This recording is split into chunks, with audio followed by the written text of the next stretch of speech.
എടോ എനിക്കില്ലേ, ആണുങ്ങളെ പറയിപ്പിക്കാൻ ഒരുപാടെണ്ണം ഉണ്ടാ, ഒരുപാടെണ്ണം പറഞ്ഞേ പറ്റൂ. ഇന്നിപ്പോ ഒരു വീഡിയോ കണ്ടതാ, ഒരു പെണ്ണ് തനിക്കുണ്ടായ ഒരു ദുരനുഭവം പങ്കുവെച്ചതാ, ഡെലിവറി ബോയിൽ നിന്നുണ്ടായ ഒരു മോശപ്പെട്ട ഒരു അനുഭവം.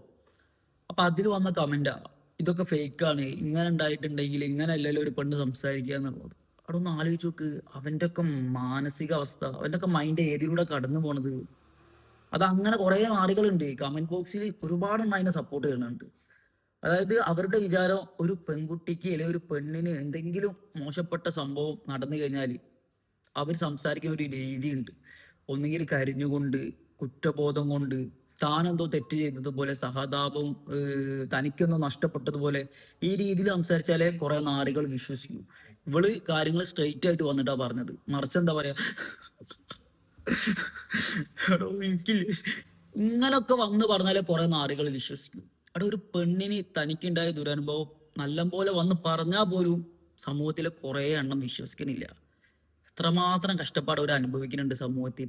അത് എല്ലാ പുരുഷനും അറിയാം. പുരുഷനാൽ തന്നെ സ്ത്രീകൾ ഒരുപാട് കഷ്ടപ്പാട് അനുഭവിക്കുന്നുണ്ട്. നമ്മൾ ഈക്വാലിറ്റി അത് ഇതെന്നൊക്കെ പറയെങ്കിലും ആ ഒരു അത് സത്യമാണെന്നുള്ള എല്ലാവർക്കും അറിയാം. ഇനി ഇതുപോലുള്ള നാരികൾക്ക് ചിലപ്പോൾ അത് മനസ്സിലാവൂല, അത് ആക്സെപ്റ്റ് ചെയ്യാനും ബുദ്ധിമുട്ടുണ്ടാകും. കുറച്ചൊക്കെ മനുഷ്യത്വം കാണിക്കുക, അതേ പറയാനുള്ളൂ.